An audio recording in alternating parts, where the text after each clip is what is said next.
Okay.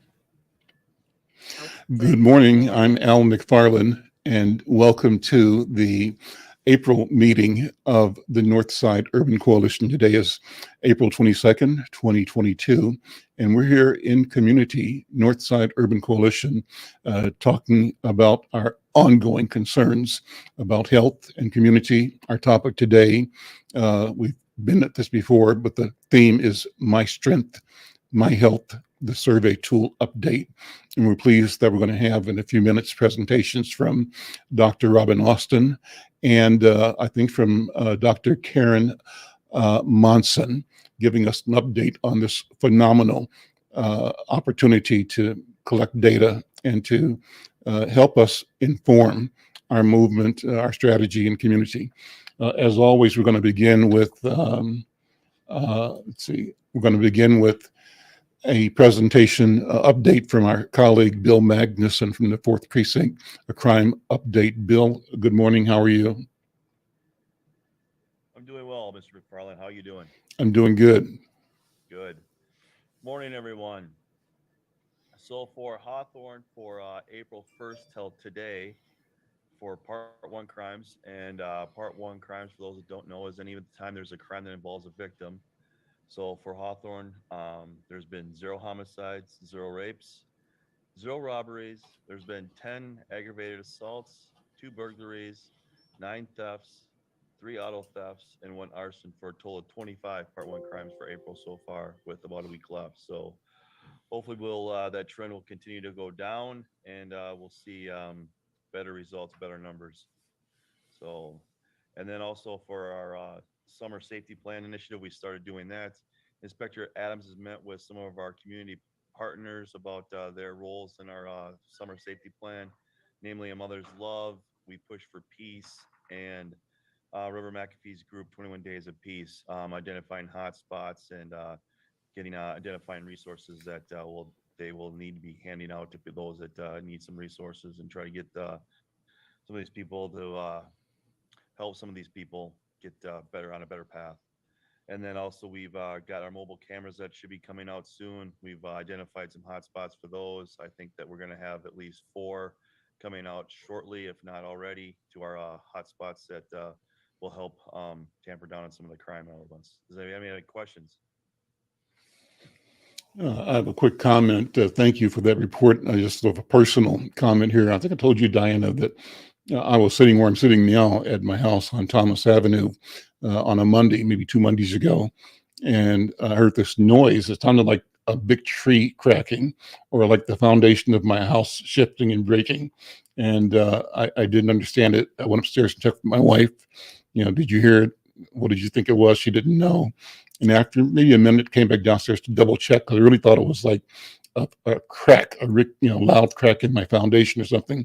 Didn't see anything on the first floor, but I saw a squad car out and back in the alley, and stuck my head out and hollered to the officers.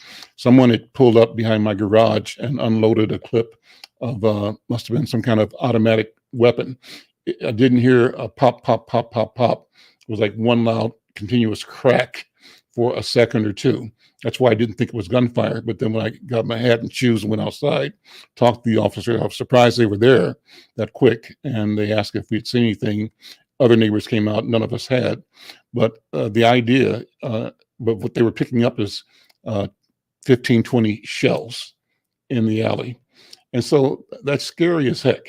It's disconcerting, it's discouraging, and it's frightening. And frightening for me, because I'm sitting 30 feet from where the stuff happened, through my out my back here, and my wife is upstairs, neighbors with kids and family.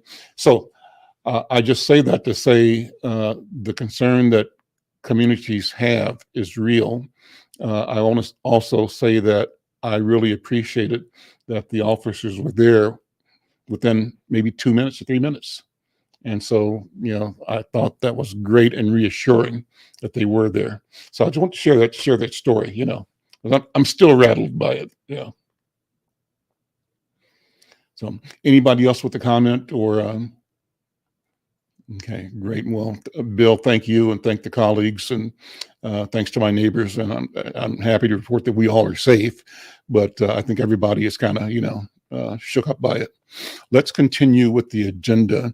And Clarence is not going to be here, but I think Diana is going to present the Clarence Jones Human Partnership update. Diana? Thank you. Unfortunately, Clarence is in a meeting right now as we speak because we are partnering with the Somali community to turn our brochure around the pregnancy and substance abuse into a Somali and a Spanish version. So we have to meet with their community again to find out what it is that they want to see in the particular survey. So that's what he's doing. A He-Man update is that Cedar Harvest, we're working with Breck Butner and the youth now. And so we're doing vaccines down there, substance abuse classes and mental health classes down there with Breck Butner. And then we're working on the May Day event that's going to take place over at Lake in Bloomington. And we'll have 2 tables over there. I probably could go on and on and on, but I think those are the highlights as to what He-Man and Hawthorne is out in the community working on right now. Any questions? Thank you, Diana. Any questions, comments? Okay, well then this is great. Let's we've got, to try to make sure we close on time. My pleasure to present our speakers, our main speakers today. Robin Austin, Dr. Robin Austin is with the University of Minnesota School of Nursing, and she's joined by her colleague at the University of Minnesota School of Nursing, Dr. Karen Monsen. And they're going to present an update on the tool, My Strength, My Health. I turn the microphone over to you, Robin and Karen. Thank you so much for the introduction. If it's okay, I'll go ahead and share my screen because I do have some slides. Great.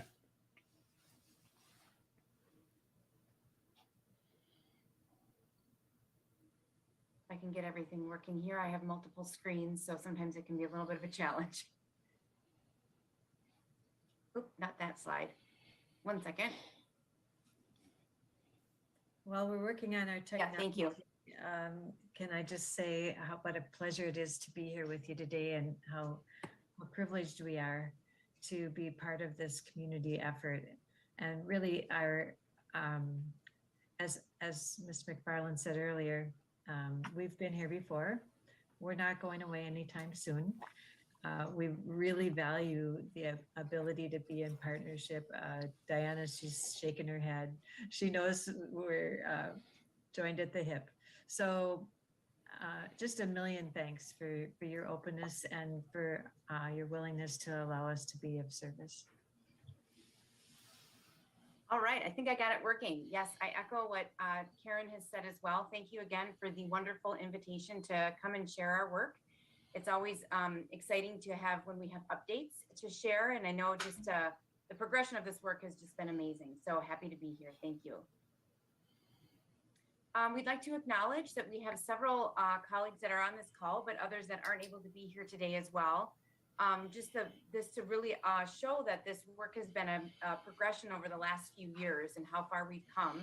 So a huge thank you to the Human Partnership, Al McFarlane Show, the Hawthorne Huddle, PICA, Turning Point, and several of our colleagues. You can see their names listed here as well. And because of the pandemic, we've been doing a lot of our work via Zoom meetings. So you can see our one of the Zoom pictures here down below as well. And one more shout out to Al McFarlane. Thank you. A huge gratitude for being able to air this on your show today. So thank you so much. And just a little bit of an outline of what we'll kind of cover today is that we're looking at My Strengths, My Health. Again, if you're not familiar, we'll go into a little bit more detail of the app itself, and I should say the assessment tool, that it's been community informed. It's a whole person approach. And we're really hoping that this also has better, not only clinical conversations, but community conversations, which is really our focus today. We're also going to look at My Strengths, My Health, the data collection. We have a community dashboard that we've expanded since we probably met the last time. and then also share some analysis that we've had from one of our community projects that we've did over the last couple of years. I wanted to kind of start off by looking at what we, so often in the media right now and in healthcare, we talk about social determinants of health. And what that really means is this visual picture to me is always so representative that we look at, that clinical care that we receive is really only 20% of our entire healthcare. So really it has to do with also 40% relates to socioeconomic factors, the environment we grow up, education, family support, income, etc. Also our physical environment and also the health related behaviors. So really when you look at the top part of that little figure that we have, it's about 80% really do impact our health. And then the clinical care, the piece that we're actually going to the doctor's office is really actually quite small. And so how we're looking at those factors and how we then translate that and look at that within My Strengths, My Health is that we do have the ability to look at somebody and the communities from a whole person perspective, which we do understand that we are more than just maybe our physical signs and symptoms of whatever condition we may have or that we're not feeling well. And so how can we then bring these other components to the forefront and really be impactful and meaningful within some of our conversations? There we go. And this is looking at our community involvement, and I'll ask Diana if she'd like to say a few words about this work as well. Sure. There, like I said before, we took this work to the community when we first started with the coalition. And it wasn't about what we wanted as much as what they wanted. So it was getting the community's input at the gatherings, getting the data from the police, getting their involvement, using our media platforms, speaking the truth, getting that trust built with the community, with the youth. We even did the town hall meeting, so that's really community engagements, the health fairs that we held. So just really getting the community involved was key piece in putting this tool together. Robin? Thank you.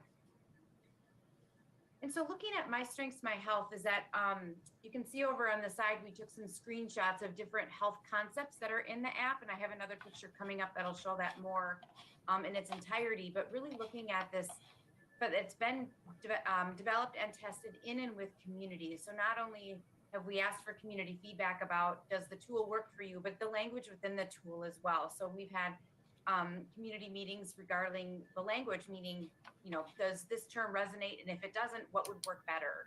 And also looking at this app is based on a valid instrument called the Omaha system, which is a standardized health terminology. And we took that framework of that standardization and turned it into those consumer facing terms or the plain language. And we actually did a readability assessment of the terms in the app to make sure that we are at a 5th grade reading level. This is freely available for clinicians and researchers. This is web-based, meaning you're not going to find it on iTunes or a Google Play Store, but it's a web-based tool that's easy to use on a phone, a tablet, or a computer. And a lot of times when we've been out in the community, we're using either phone or a tablet per se. Tablet or a computer, and a lot of times when we've been out in the community. And looking at this, the broader picture of what are the concepts within My Strengths, My Health, is you can see that we have kind of 4 broad categories of what we call domains of health, or those what we kind of talked about with the social determinants of health. So My Living really looks at someone's environment. My Mind and Networks is the psychosocial or mental health components. My Body is physiological or physical health. And then My Self-Care is those health-related behaviors. And here I called out kind of 3 specific examples of housing. COVID-19 was it's been a big factor. So we have breathing and infections, but then also healthcare access is also a big component as well. So we're kind of calling these main components out when we're looking at what kind of information or data we can get from the app. And so specifically, we'll take a closer look at the healthcare concept. So this is what it would look like in the application itself. And so on the far side, we ask individuals who are using the application to identify any challenges that they may have. Specifically within this concept, the example is healthcare. So do any of these challenges apply to you? So maybe that it's hard to return for follow-up care, or you don't have a regular clinic, but you're able to select any or all or none if none of apply to you. Then in the middle, we ask someone to provide a rating. So how do you rate your current healthcare? So is it from a 1 to 5 scale? 1 being bad, and then also 5 being very good. And so in our analysis and how we look at some of the data on the back end is that we say that a 4 or a 5 of good or very good is considered a strength. Just we're bringing that strength-based and resilience component into that conversation as well. Then on the far side, we ask individuals to identify needs. And so do you need someone to check in with you, or would you like hands-on care, information and guidance, and or care coordination? And so again, it could be any, all, or maybe none apply to you as well for that specific concept. So that gives just an overview of what the app looks like. And we are able to customize it for any situation. And so, for example, some of our past projects that we've done, I think it was the fall 2020 project we did with the city of Minneapolis. Human Partnership was heavily involved. Diana, you were involved in that as well. And the app itself has 42 health concepts.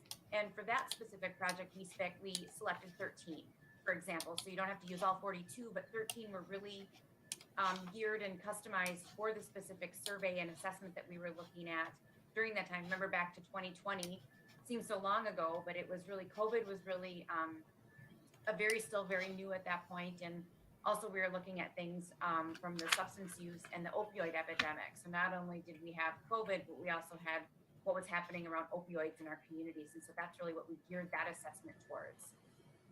In the app itself too, we can choose a default language. So for example, we have English as a default, but we do have 8 other world languages currently in the application. And I went into, I made a list right before I got started because I always forget to say all 8. But it's Spanish, Mandarin, Dutch, Turkish, Thai, Portuguese, and our new most recent ones were Hmong, Somali, and also the Karen language as well.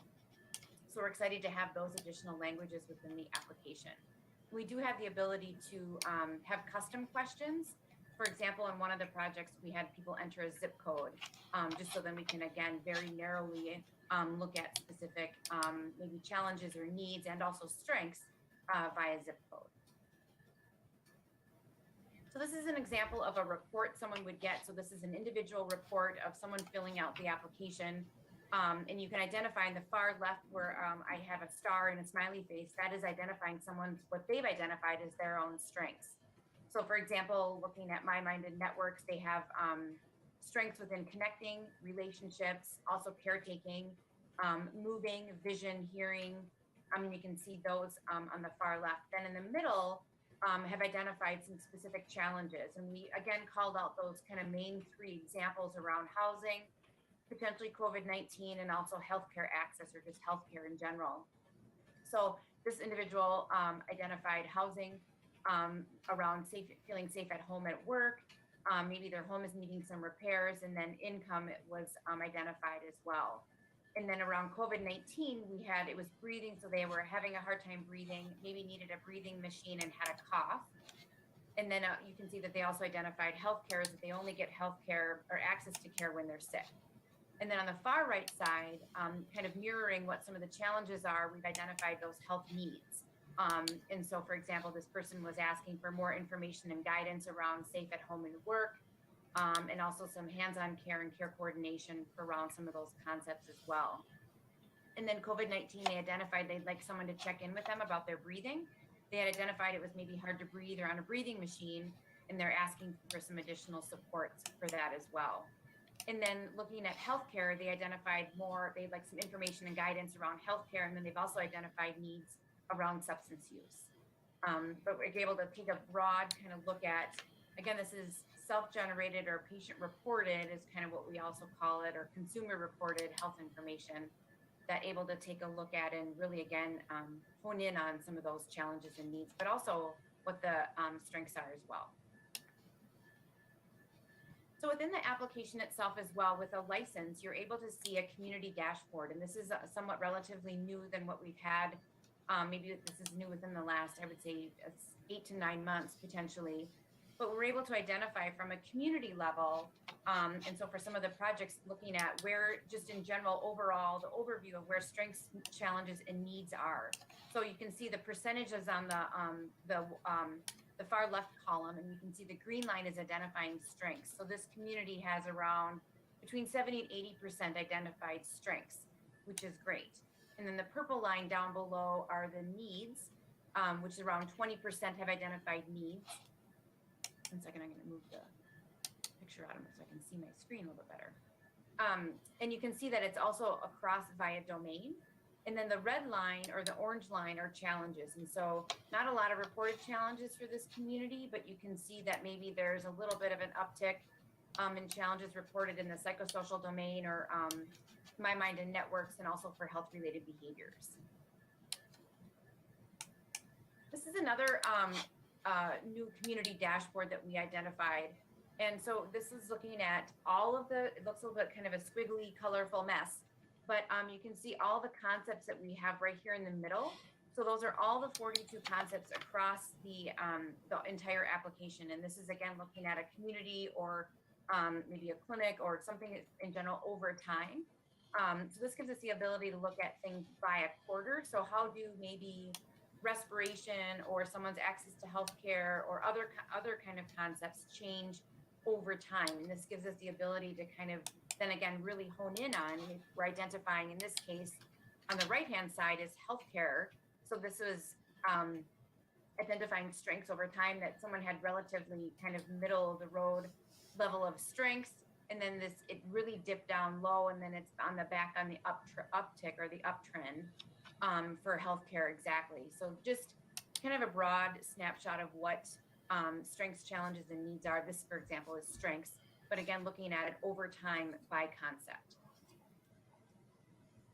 This is what a dashboard would look like. If you have your own license, you're able to go in and look at not only what your link or that access to that specific assessment, but you're able to see just very quickly how many submissions you've had. So for example, in this one, we had approximately almost 200.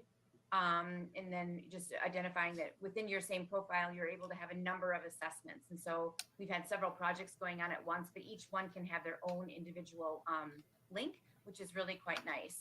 And the other thing we're highlighting here is this submissions button. So with your own license, you have access to your own data for your project. And so you're able to click the submissions button and go down and select which assessment you would like to download. And so then you select the download button and you're able to have access to your specific community data. And here's another example of that community download data button. It comes as what we call a CSV or similar to Excel file. Each individual has around 560 data points, which is it's a lot, but I think it gives us some really rich data, specifically looking at these things. Again, strengths and challenges, and then self-reported needs, I think are so important to really honing in on, not just guessing what people might want, but they're really telling us exactly, maybe they want more information or guidance on something on what to do. But again, looking at it from a data perspective, is that having that structured data or that framework from the very beginning really allows us to have this really unique ability to have data analysis, to really leverage these relationships, to really examine whole person health in a meaningful way. And we'll share an example of that work. Before I dive into the project, I'll pause for just a second and see if Karen Monsen or Diana, you have any additional comments to add.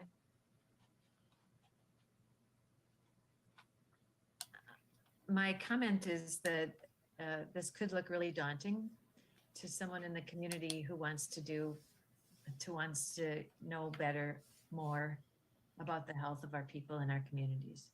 And we're showing you how strong our tool is. And when I say the word our, this belongs to community. It was built with community. So it belongs to you, and you can use it in any way you wish, but we're showing you that this comes from 4 decades of research, and it's so strong, nobody's going to be able to break it. And what you get back from this is your own community's voice. And when you think about all the words we use, this is giving you 560 words to tell your story in data. And so the example you've seen before, we've shared this particular study with you in the past. I'm not sure why we didn't think to give a different example in our presentation, but it's a good story. So maybe not everybody's heard it. Um, Al, you're going to hear a little bit more about sleeping because we talked about that in the past. And Sure. maybe you'll want to chime in. But my point is that this is built for you in a very strong way, so that when you go out and want to chat with community members about what's really happening and what we can know about the health, and maybe, you know, safe at home and work, that's neighborhood workplace safety. There's the questions are there about violence in our neighborhoods, and this is already in our data. You don't have to create a new survey. We have the 42 that are that describe all of health. So if you wanted to just go out and ask people about safety in neighborhoods, it's already there. So it's very customizable in that way. And once you get the data, you're not sitting there all by yourself with 560 data points or whatever you choose to use. You got us in your back pocket saying, yeah, we'll help you. And these next examples of slides, they're just examples of how we can use the data we get, in this case, from these 13 concepts. You know, you'll see a powerful story coming. And so we're here for you to use us in that way. Diana? There's a question from Rachel. She says she's to the group, and she said we may have already shared this, but she wants to know, how are submissions screened to avoid duplicate responses? Yeah, great question. So we do look at that when we do, you know, download the data after a project is completed, or even in the middle, we do kind of periodically look at the data. And we're able to see if it's duplicative. For example, we had a very similar IP addresses. We were doing a social media outreach study, and we were able to see that there was very repetitive answers. And we had some specific similar IP addresses that you could tell that were within minutes apart. And so, but we do also have the ability to do duplicate. If someone wants to do a repeat assessment, say they do it in 1 month and then repeat again in 3 months, we have the ability to provide a unique identifier for that, so I know it's the same person doing the same assessment, if that makes sense.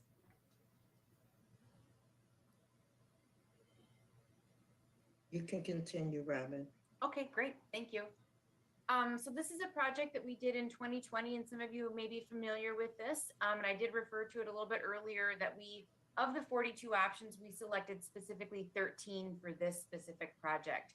And you can see here, we grouped them by a domain and what those were. Again, this was community driven and chosen, that we had several meetings around identifying which specific concepts were most meaningful at that time for this specific project.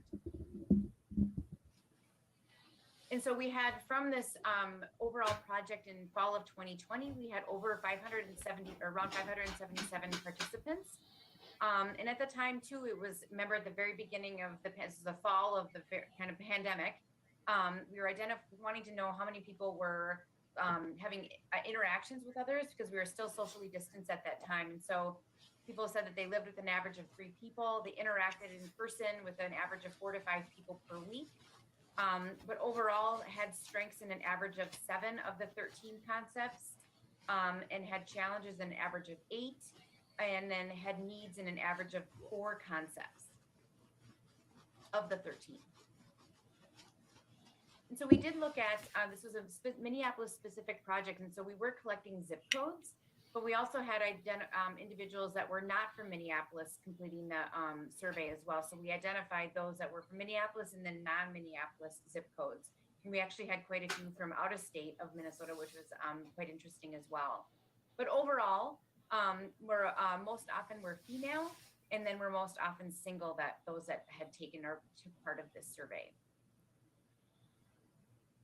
And overall strengths, so we had an average of around 7 strengths per of the overall 13.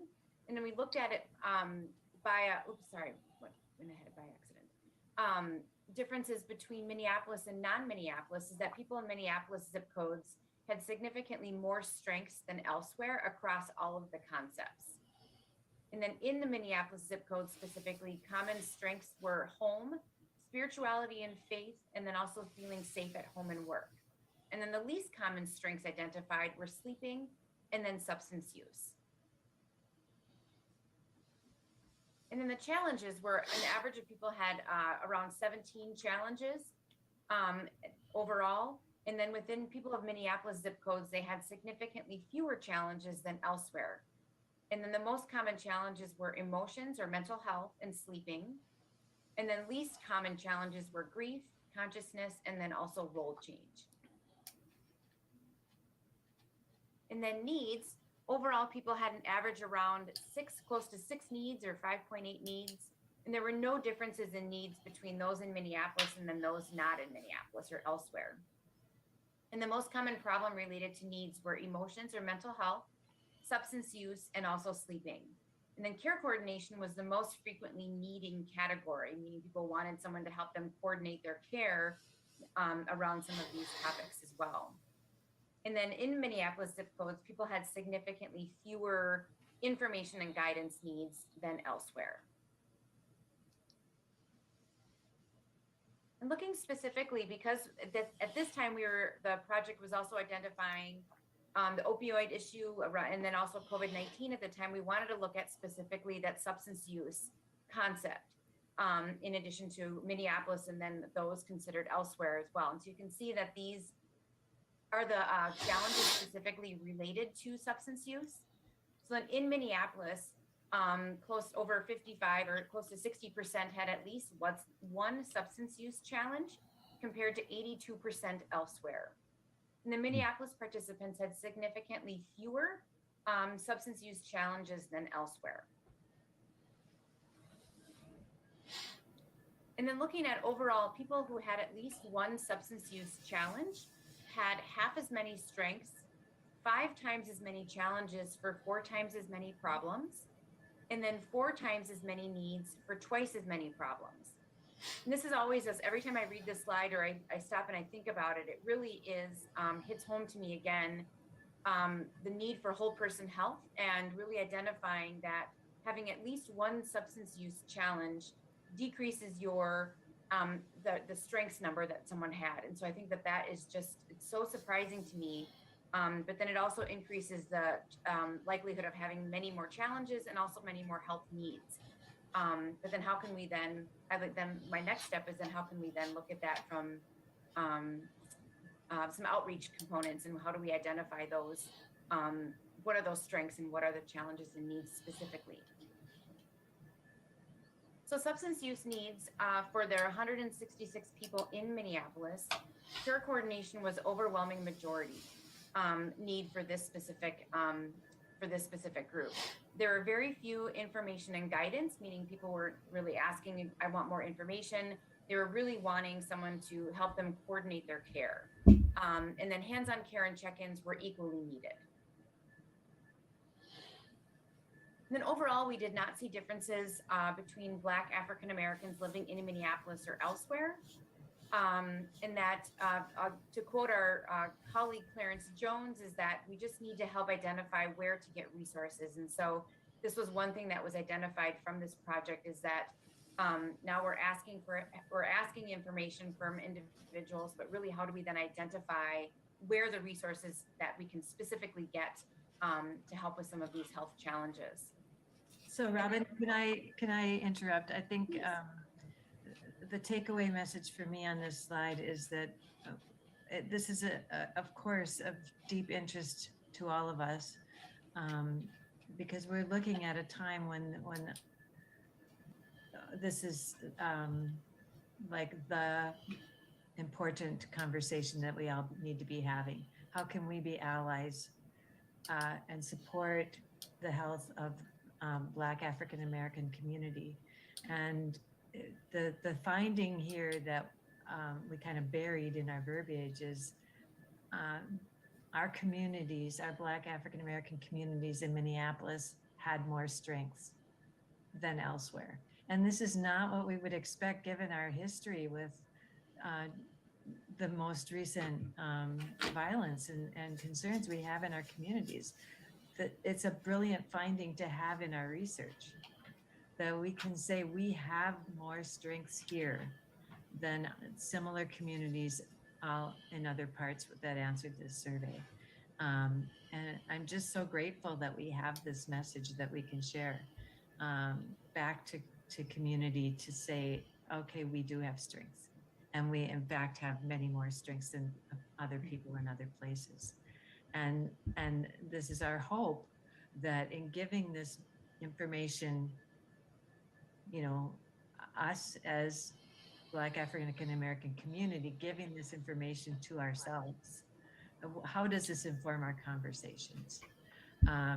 So Robin and I are here as allies. We know we don't have the full experience, but we want to be arm in arm, and we want to provide meaningful data. And I just think this is a really stunning finding.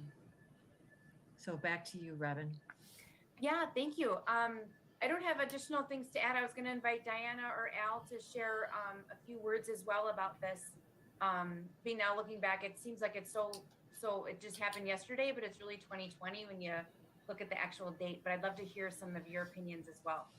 Well, there's another question. Oh, sure. It was, what were age ranges from participants, and was the response significantly different than challenges? The ages were 18 and older, and off the top of my head, I'm forgetting specifically if there, I think it was 24 to or 25 to 44 was our larger demographic of age group. I can't remember specifically. And then what was the second question?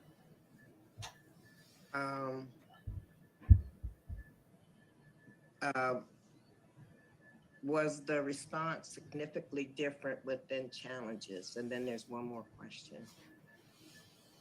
There were, let me go back to, skip back 1 second. So on average, so looking at the city of Minneapolis, there were fewer challenges than elsewhere, if that was significant as well. And the other question is, what efforts are underway to promote the tool within communities? Yeah, great question. So we have several projects going on right now, again, in a partnership with Human and Hawthorne. And so we are working on rolling some of those out right now, potentially over this summer. And Clarence Jones is leading some of that work. And so there are other projects going on right now. If others would like to get involved, we'd be happy to support that as well. And Karen, you can add into that too. Yes, Human Partnership just received a grant from the Stratus Health Foundation to use My Strengths, My Health with Hispanic communities. And so they'll be using the Spanish language version of the app, and they have really great partners. I'm not sure how to pronounce her name, but her first name is Beatrice, and also Luis Ortega. And so those are folks who are going to be being trained in and getting that grant started. And I believe we're aiming for 500 responses in the Hispanic community. We have a Somali colleague who is going to be doing this work as a research project, and he's a community leader. Local Somali community, so that'll be a really great opportunity as well. It's been what was the name of was it North Point Clinic, Robin, where we're also actively planning a future study. So this is sort of like our hats as researchers, we call it study, but that's just our lingo. This is really not study as much as us handing data to people for informed decision making in community. And I think I saw a previous question, Rachel. Had you asked about response rate and potentially biasing the data? Yeah, Robin answered that one. Okay. Thank you, Al. Any more questions? I have some general ones just to keep the conversation going. Thank you, first of all, once again for this marvelous, excellent, and important work. And I always like to background to delve into the why. I think it's important to discuss in community what data is, why data is important, to get a sense of how the community feels about the history of the use of data. I think there's a sentiment, an undercurrent that is reflects a suspicion because in history, people feel we've been studied, looked at, but never beneficiaries of the study. That as often as not, and this is an Al McFarlane-ism here, we get the misery, Black folks get the misery, white folks get the money.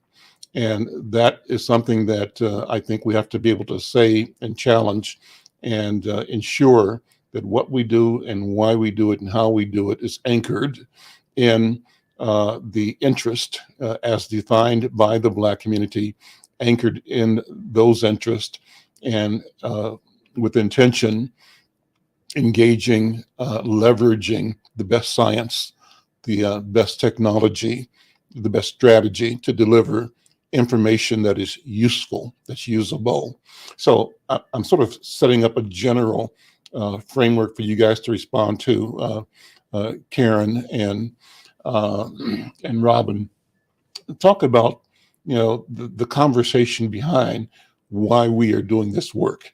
What has been the experience in community and also in the academy in relationship to relationship to research and data in Black or BIPOC communities, and where do we go from here? What are we doing now that's different, better, and why?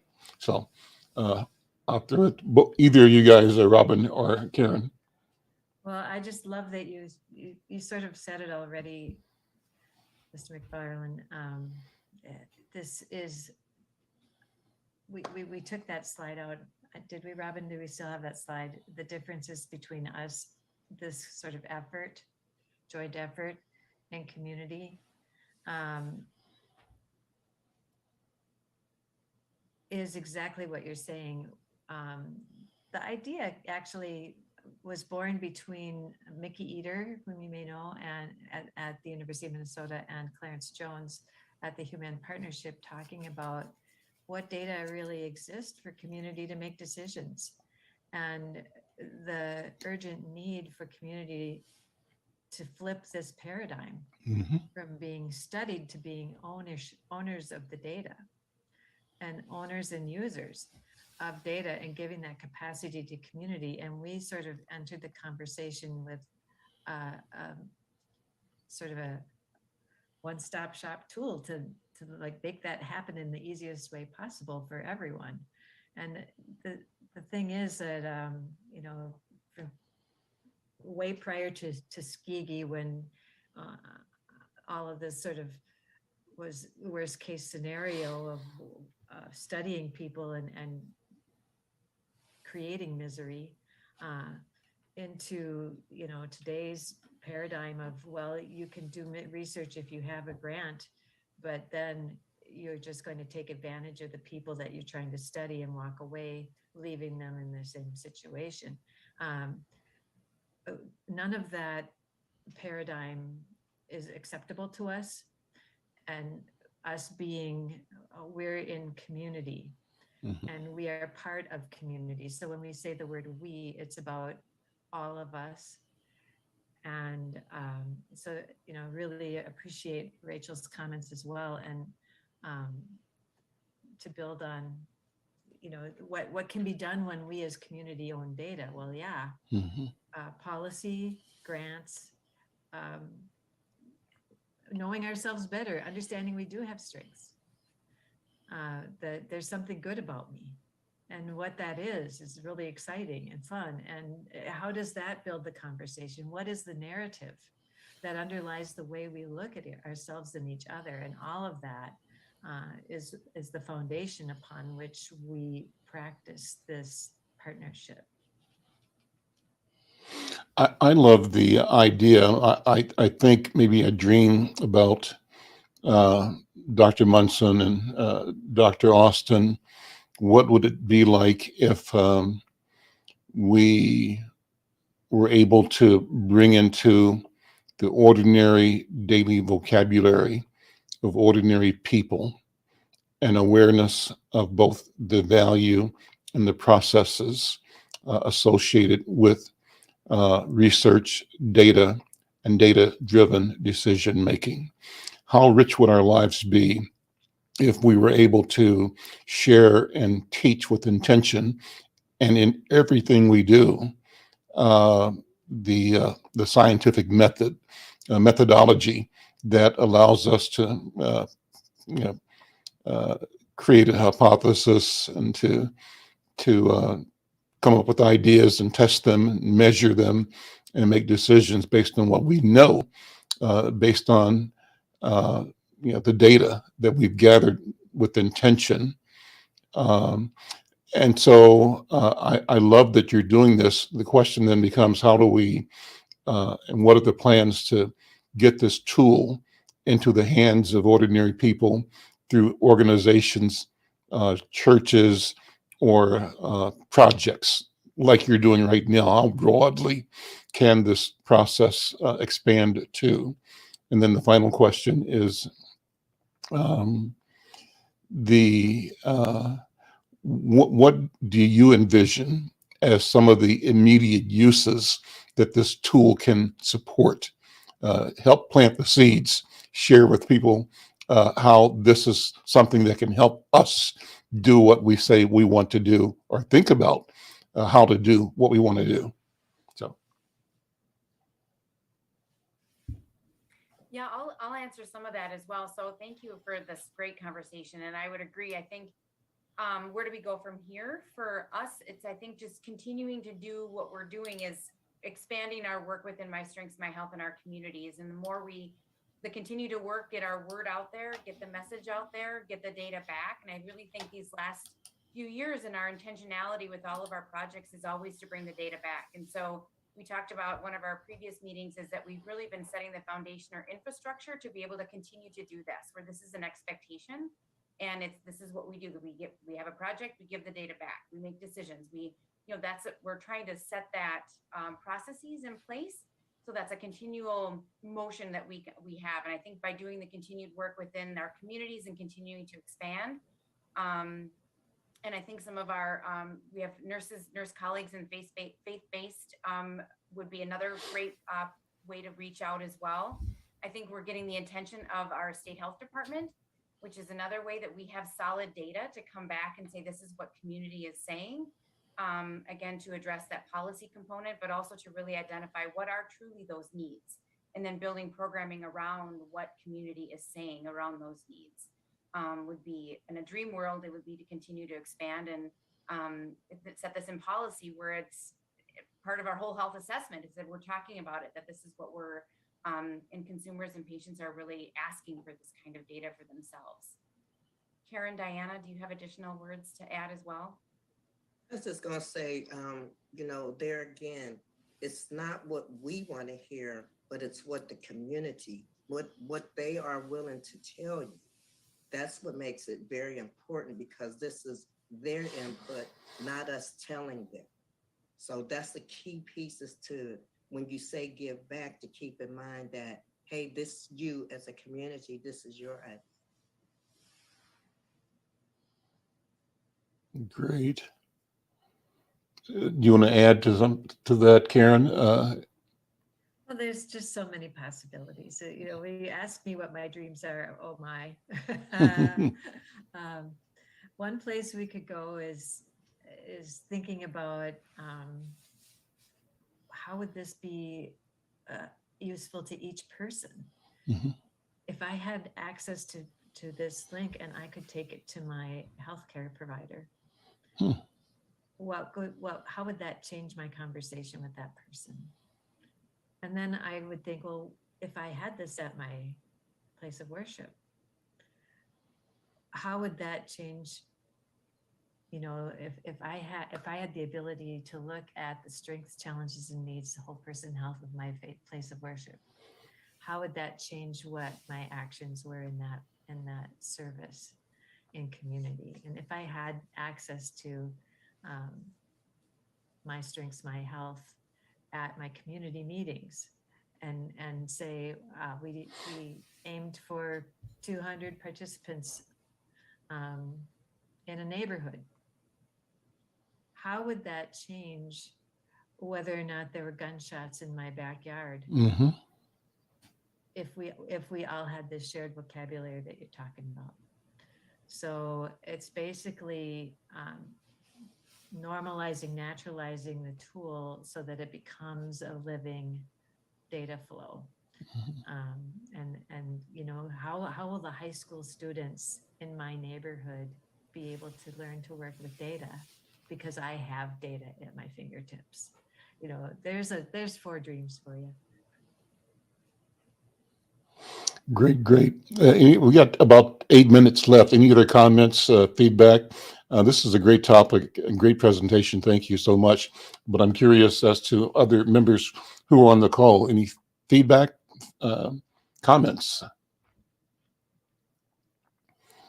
And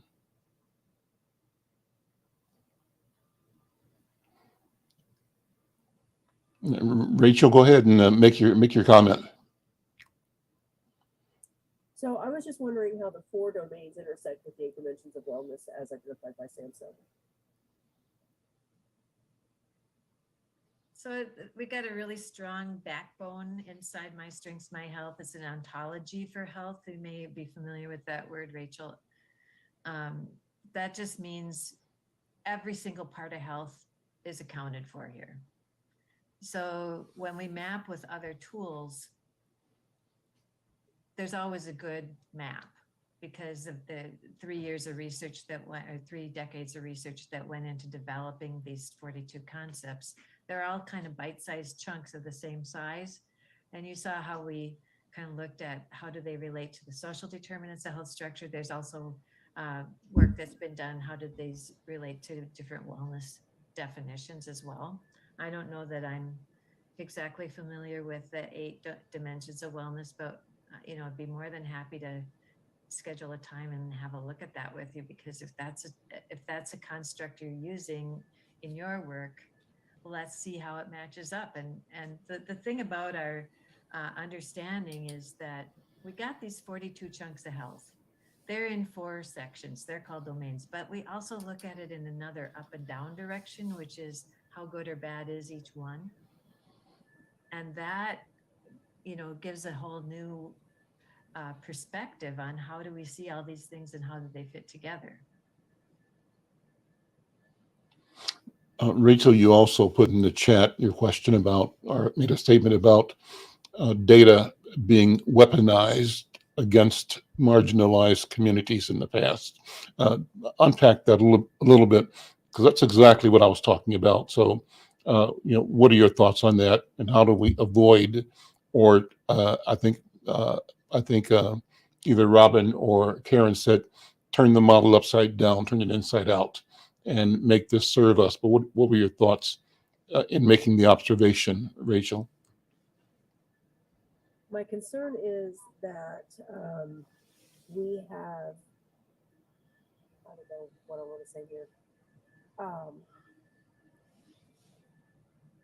changed the directive of the narrative using data has in the past impacted communities, particularly communities of color, youth, you know, various age-based communities, even the elderly, for example, have been marginalized in the sense that we use data to support assumptions and biases that are not necessarily to the benefit of that community. And I understand that we're giving the data back to the community. We're allowing the communities to engage and have ownership of this data.